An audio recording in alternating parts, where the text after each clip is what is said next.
हर हर महादेव। ओम श्री विष्णवे नमः। ओम नमः शिवाय। आप सभी को सावन पूर्णिमा की ढेर सारी शुभकामनाएं।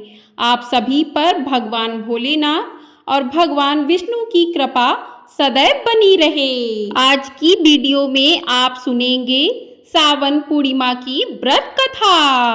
पूर्णिमा तिथि का हिंदू धर्म में विशेष महत्व होता है। इसे धनदायक और संतानदायक व्रत माना गया है। जो लोग पूरे विधि विधान से पूर्णिमा का व्रत करते हैं और पूर्णिमा के दिन चंद्रमा को अर्घ्य देते हैं, उन पर भगवान विष्णु और माँ लक्ष्मी की कृपा सदैव बनी रहती है। सावन का पावन महीना भोलेनाथ को समर्पित है, तो इस दिन भक्त भोलेनाथ का रुद्राभिषेक करके भोलेनाथ की कृपा भी पा सकते हैं। तो साल 2024 में सावन की पूर्णिमा 19 अगस्त दिन सोमवार को है। सोमवार का दिन भगवान भोलेनाथ को बहुत ही प्रिय है। सावन पूर्णिमा का महत्व बहुत अधिक माना जाता है। भगवान शिव का प्रिय सावन का महीना भक्तों के लिए बहुत अधिक महत्व रखता है। इसलिए भगवान शिव के भक्त न केवल सावन के सभी सोमवार का व्रत करते हैं, बल्कि सावन पूर्णिमा को भी पूजन भक्ति के लिए विशेष मानते हैं। सावन पूर्णिमा के दिन भक्त व्रत रखते हैं, गंगा स्नान करते हैं और भगवान श्री सत्यनारायण की कथा भी सुनते हैं। इस दिन चंद्रमा पूर्ण स्वरूप में दिखाई देता है, इसीलिए इस दिन पूर्णिमा होती है। श्रावण पूर्णिमा पर भगवान शिव, माता पार्वती और सत्यनारायण भगवान की पूजा की जाती है। तो जो भी भक्त सावन पूर्णिमा का व्रत रखते हैं, तो उन्हें सावन पूर्णिमा की व्रत कथा को भी अवश्य सुनना चाहिए। तो चलिए आज की कथा प्रारंभ करते हैं। उससे पहले भगवान भोलेनाथ का ध्यान करते हैं, उसके बाद कथा को प्रारंभ करते हैं। हर हर महादेव। ओम नमः शिवाय। पौराणिक कथा के अनुसार प्राचीन समय में एक नगर था। उसमें तुगध्यज नाम का राजा राज्य करता था। उस राजा को शिकार करने का बहुत शौक था। एक दिन वो जंगल में शिकार करने गया और शिकार करते करते जब वो बहुत थक गया, तो वो थकान दूर करने के लिए एक बरगद के पेड़ के नीचे जाकर बैठ गया। वहाँ उसने देखा कि कई सारे लोग एक साथ मिलकर भगवान श्री सत्यनारायण की पूजा कर रहे हैं। राजा ने अपने अभिमान के कारण ना ही भगवान को प्रणाम किया और ना वो कथा में गया और ना ही उसने प्रसाद लिया। फिर वो अपने नगर वापस लौट गया।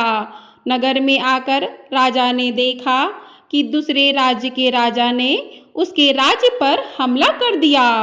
राज्य का ऐसा हालत देखकर राजा तुरंत समझ गया कि सत्यनारायण भगवान और उनके प्रसाद का निरादर करने से ऐसा हुआ है। अपनी गलती का आभास होने पर राजा दौड़कर वापस उसी जंगल में गया जहाँ लोग भगवान श्री सत्यनारायण की कथा कर रहे थे। वहाँ पहुंचकर राजा ने अपनी भूल के लिए माफी मांगी और प्रसाद भी मांगा। सच्चे मन से पश्चाताप करते देख राजा को भगवान श्री सत्यनारायण ने माफ कर दिया, जिसके फलस्वरूप राजा के राज्य में सब कुछ पहले जैसा हो गया।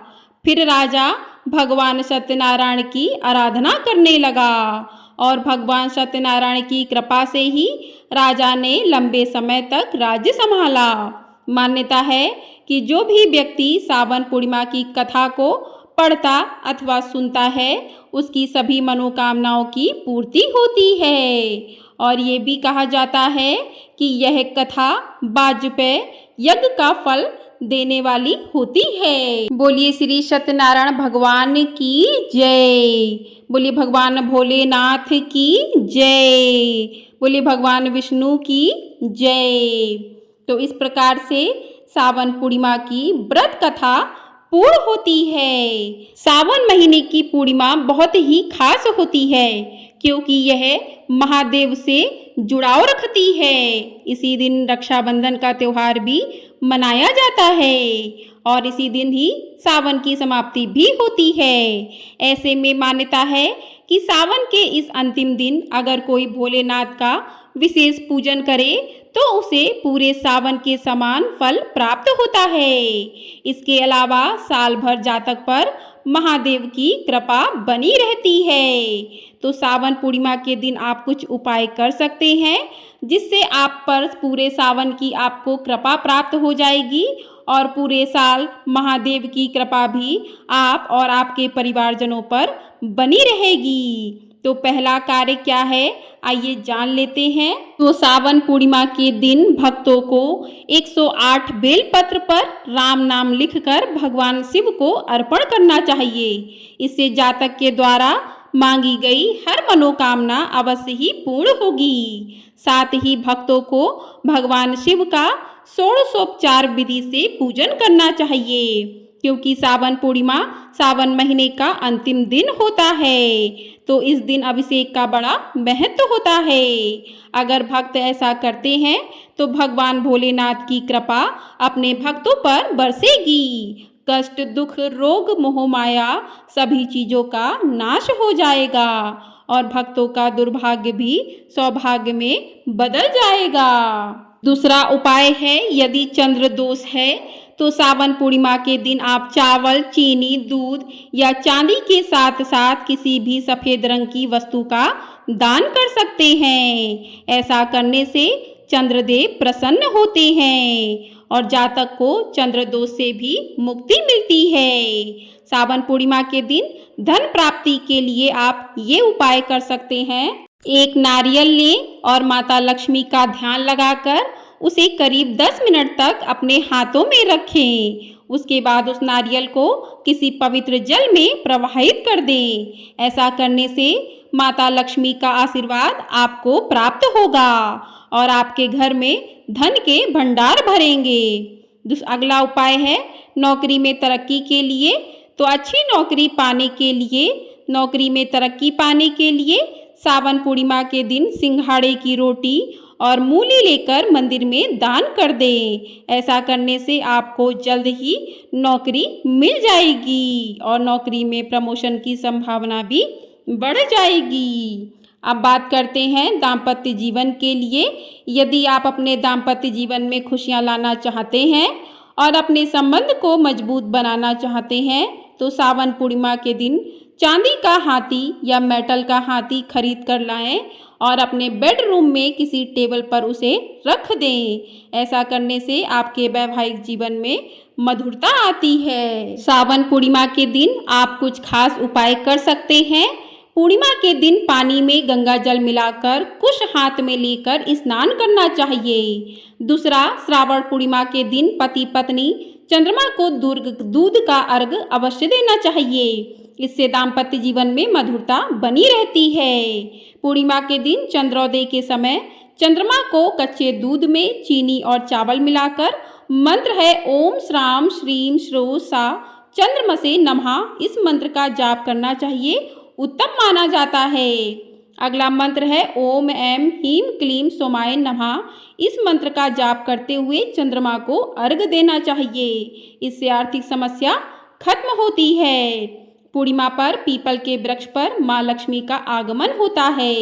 सुबह प्रातः उठकर पीपल के पेड़ के सामने कुछ मीठा चढ़ाकर जल अर्पित करें। इस दिन नित्य कर्मों से निवृत्त होकर पवित्र हो जाएं। फिर एक मिट्टी का दीपक हनुमान जी के मंदिर में जलाएं। हनुमान चालीसा का पाठ करना भी उचित होता है। इस दिन तुलसी के पत्ते या बिल्व पत्र नहीं तोड़ना चाहिए। साथ ही तुलसी के साथ भगवान विष्णु की आराधना करनी चाहिए। विष्णु सहस्त्र स्तोत्र का पाठ करना चाहिए। पूर्णिमा की रात में चांद की रोशनी स्वास्थ्य के लिए बहुत लाभदायक होती है। पूर्णिमा की रात में कुछ देर चांदनी में बैठने से मन को शांति मिलती है। कुछ देर चांद को देखने से आँखों को ठंडक मिलती है और साथ ही आँखों की रोशनी बढ़ती है। पूर्णिमा के दिन ध्यान करने की मान्यता है। ऐसा करने से भक्तों को बहुत ज़्यादा लाभ की प्राप्ति होती है। इस दिन पीतल, चांदी, तांबे या सोने से बनी लक्ष्मी प्रतिमा को कपड़े से ढककर विभिन्न विधियों द्वारा देवी की पूजा की जाती है। विष्णु लक्ष्मी जी के साथ ही इस दिन भगवान भोलेनाथ का पूजन भी अवश्य करना चाहिए। पूर्णिमा के दिन दान करना, गरीब ब्राह्मणों को खाना अवश्य खिलाना चाहिए। यदि यह दिन अच्छे कामों को करने के लिए शुभ माने गए हैं। पूर्णिमा के दिन सामान्यतः चावल का दान करना शुभ माना गया है। चावल का संबंध चंद्रमा से होता है और पूर्णिमा के दिन चावल का दान करने से चंद्रमा की स्थिति कुंडली में मजबूती होती है। तो इन उपायों को आप सावन पूर्णिमा के दिन कर सकते हैं। जो उपाय है, जो भी परेशानी है, उसके लिए आप उस उपाय को कर सकते हैं भगवान भोलेनाथ का और भगवान विष्णु का ध्यान करते हुए। तो भगवान भोलेनाथ चाहेंगे तो आपकी उस मनोकामना को अवश्य ही पूरा करेंगे। आपका भाव सच्चा होना चाहिए। अगर आप कोई भी उपाय करते हैं, आपको विश्वास है, आपका भाव सच्चा है, तो आपको तरक्की अवश्य मिलेगी। आपकी सभी मनोकामनाएं अवश्य ही पूरी होंगी। तो आपको ये वीडियो पसंद आई हो तो वीडियो को लाइक ज़रूर कर दीजिएगा, शेयर कर दीजिएगा और चैनल पर पहली बार आए हैं तो चैनल को सब्सक्राइब ज़रूर कर दीजिएगा। आपको हमारे चैनल पर सावन पूर्णिमा की कथा, सत्यनारायण भगवान की कथा सुनने को मिलेगी, तो उनका रसपान भी आप अवश्य कीजिएगा। सावन मास महात्म्य की कथाएं भी सुनाई जा रही हैं, तो उनका रसपान भी आप लोग अवश्य कीजिएगा। जय भोलेनाथ, जय श्री हरि विष्णु।